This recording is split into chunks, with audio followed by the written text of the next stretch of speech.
U.S. President Joe Biden and Chinese leader Xi Jinping have what the White House describes as a candid and constructive call. Welcome to VOA Asia Weekly. I'm Chris Casquejo in Washington. That story is coming up, but first making headlines. Taiwan's President Tsai Ing-wen said her government is coordinating efforts to respond to Wednesday's deadly earthquake on Taiwan's east coast. The self-governing island that China considers its territory experienced a magnitude 7.4 earthquake on Wednesday, marking the strongest quake in 25 years. Immediately after the earthquake, we initiated a disaster relief program at both the City Hall and the Ward Office. Our focus is on ensuring public safety for both people and buildings. At least 10 people died and more than 1,000 are reported injured.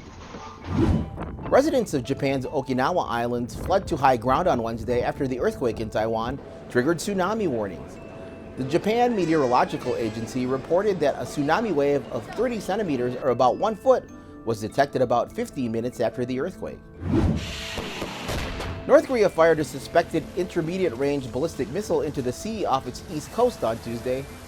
South Korea's military said the launch is related to a new intermediate-range hypersonic missile, which can fly about 600 kilometers before plunging into the sea. Indonesia's President-elect Prabowo Subianto paid a visit to Japanese Prime Minister Fumio Kishida on Wednesday. Prabowo stated his intention to further strengthen relations between the two countries, as well as deepen security and economic cooperation. You have chosen China as the destination of your first post-election visit and made a special trip to China during the Muslim holy month of Ramadan. Prabowo's visit to Japan came 2 days after his visit to China, where he expressed his desire for close ties to Chinese President Xi Jinping. This visit to China marked his first overseas visit since winning the election last month. U.S. President Joe Biden discussed key issues with Chinese leader Xi Jinping on a call Tuesday. Biden reiterated his request for China to refrain from interfering with the upcoming U.S. presidential election. VOA's Anita Paul reports. The White House described Tuesday's phone call between President Joe Biden and Chinese leader Xi Jinping, which follows their in-person meeting last year, as candid and constructive.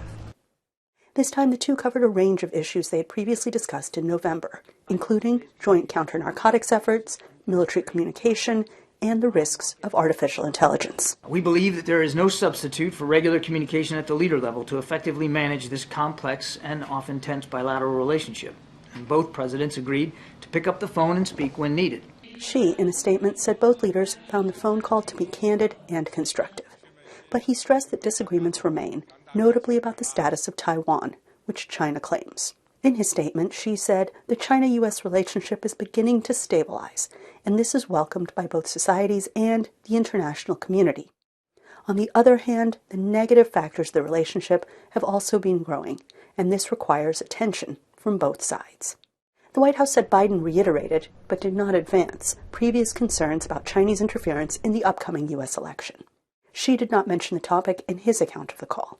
Just last month, the British Parliament voted to impose sanctions over Beijing-linked hacks of its Electoral Commission and Parliament. U.S. intelligence officials have also warned lawmakers that Chinese hackers are preparing to wreak havoc and cause real-world harm to the U.S. China's government last month showcased how it uses digital tools to bolster, not hamper, democracy. But analysts point to a state-sponsored Chinese influence campaign known as Spamiflage that does the opposite and encouraged Biden to push back. There needs to be a very clear and consistent communication about election interference.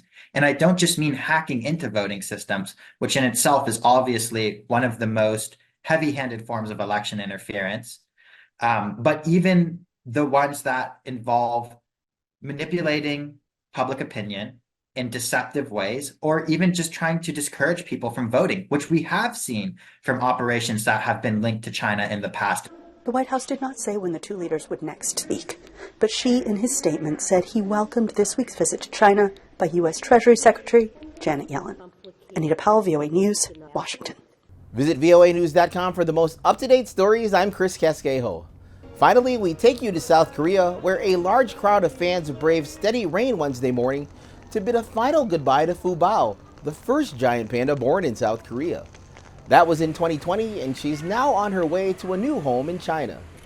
Thanks for watching VOA Asia Weekly.